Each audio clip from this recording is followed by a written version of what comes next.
Nick speaking, and welcome to this video. Right, day 18 of the WarbossTae painting challenge, and just under 6 hours later of painting, I have finally finished base coating the bone colour that I've been doing. So yeah, pretty mammoth task really, to be fair, to get this base colour down. Not helped in terms of the speed by the fact that I had to go in with several coats of the colour. But it's all done now. I'm really happy and I'm ready for the wash, which I'm going to talk about at the end of this video a bit more. But first of all, let's have a look at what I've been doing. Actually, before I do that, I want to have a very quick chat. Now, as you know, I'm obviously painting this army in the 30 days. That's my challenge. I'm not used to this type of challenge, so it's quite indifferent for me. So the starting point for me, right at the beginning of the challenge, was to basically obviously prime everything and then dry brush everything orange, and then I washed everything orange, and that basically meant that the army had paint on it all over. And now I'm really pleased that I did that. So rather than painting like little pieces at a time, because ultimately I knew what was going to happen. I knew that by the end of the challenge I probably wouldn't have time to paint absolutely every detail on the models. So by the end of the challenge, anything that I wasn't able to get time to paint effectively was painted. So yeah, I just wanted to throw that in there before we continue. Right, okay, so I want to start with this board because this is the board that I actually started painting on, the warrior board. So continuing on, obviously I'd already done the weapons, etc. So what I needed to do next was go in and paint any of the extra spikes. Now originally I was thinking about painting the spikes on the top of their heads.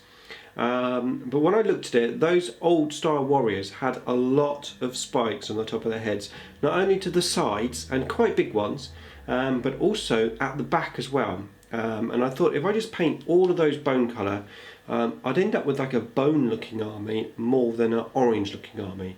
So I decided against that, and I'm quite pleased I did, because at the end of the 6 hours, you know, I wouldn't have been finished if I had painted all of those other bits and pieces. Now, however, I did paint the shoulder pad spikes on all of the models, so that was where I was going to put the bone colour in, and I did actually paint a couple of the, if I can find them, where are you? There you go.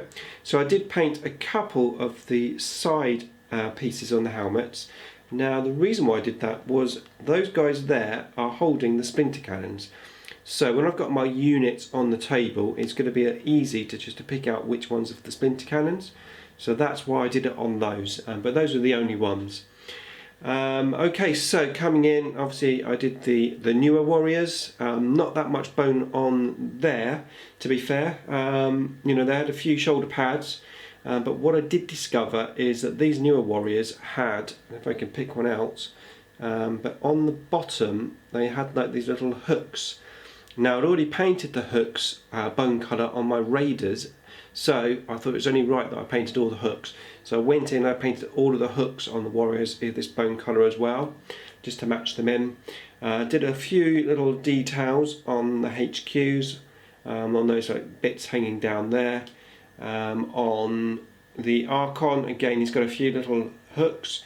I actually had to go in again with this Archon because if I turn this around, I forgot to paint the fur. So I went in, I painted that fur, or whatever it is on there, in my hair colour, so I did that as well. And on the other homunculus, again, just adding just a little bit of bone detail to it. So that's where I started, board number 1. Once I did that, I then got the Hellions and Witches out, continued painting them. On the Hellions, basically I just painted the little spikes on their shoulder pads. I think it's quite nice actually having the spikes on their shoulder pads where there's orange painted. It sort of matches in quite well, I think. And it also means, going back to what I was saying right at the beginning with the original base colour that I was doing, it also meant that if I didn't paint all of the spikes, I could have a nice mixture of the base coat spikes and the sort of bone colour spikes. So that was my thinking behind it. So I painted all of those, and then on the Hellions I painted the spikes on the shoulder pads and also the little hooks. Now I have discovered that I've actually made a little error here because I've discovered that those hooks are supposed to be hooked onto the flying board to help them balance. Now I didn't have any instructions when I had these models. I just had the bases and the men already built, so I just stuck them on. I thought they were weapons, but I think they're supposed to hold them onto the boards. But it's not a problem. It just means that my Hellions are super cool at flying. They don't even need the hooks. But I did paint the hooks anyway in that bone colour just to match them in.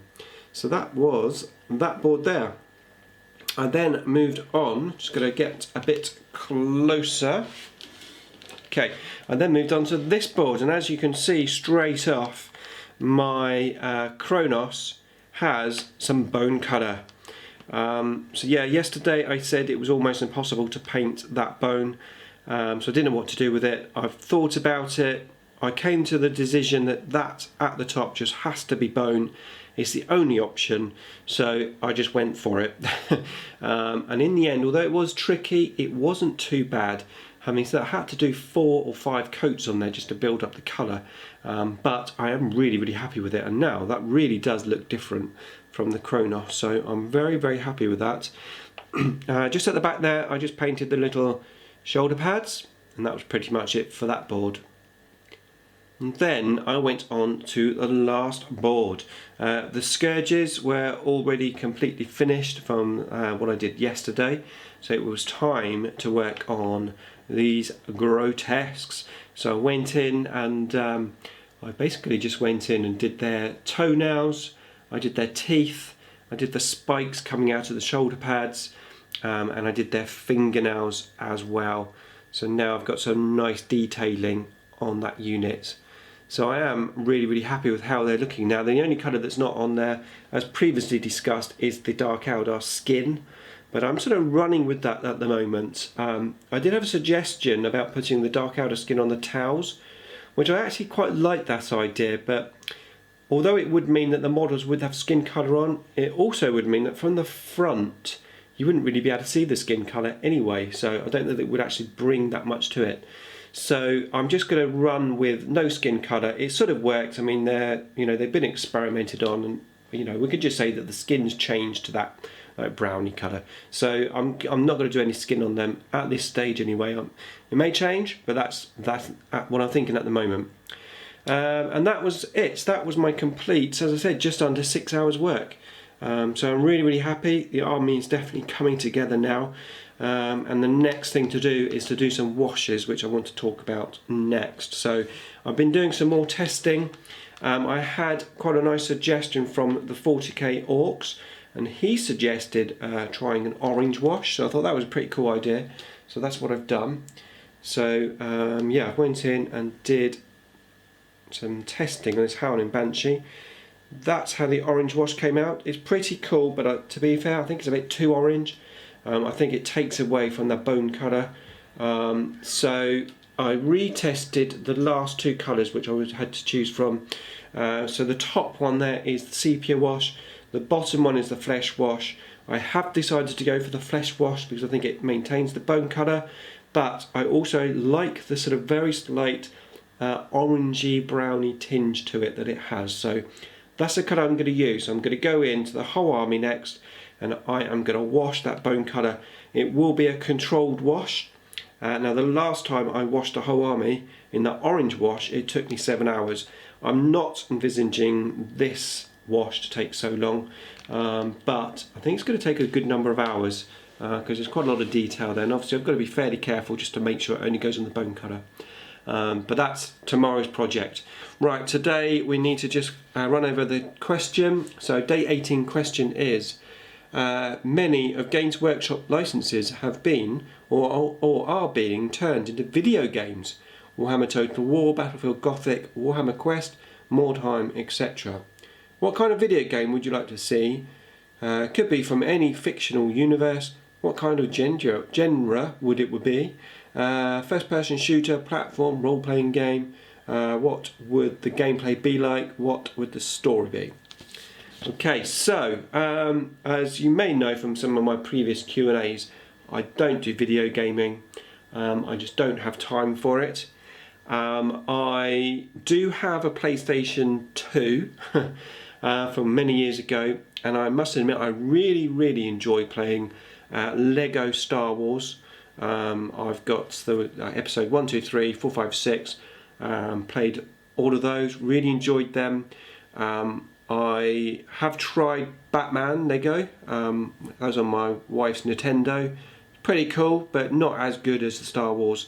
I've also tried Indiana Jones on my PlayStation. It's okay, but again, not as good as Star Wars. So I suppose on that note, and being a huge Star Trek fan, I suppose the only thing that I could possibly ask for would be a Lego Star Trek game. I think that would be awesome. Could be there's already one out that I don't know about. I don't think so. It could be they are already making one. And with all the introduction of the Star Trek films and the new Star Trek TV series, etc., that is actually quite possible. But yeah, Star Trek Lego, that would be well cool. Okay, so sorry guys, another long video, but lots to talk about once again. Yeah, okay, so time to start washing this bone cutter. More to come.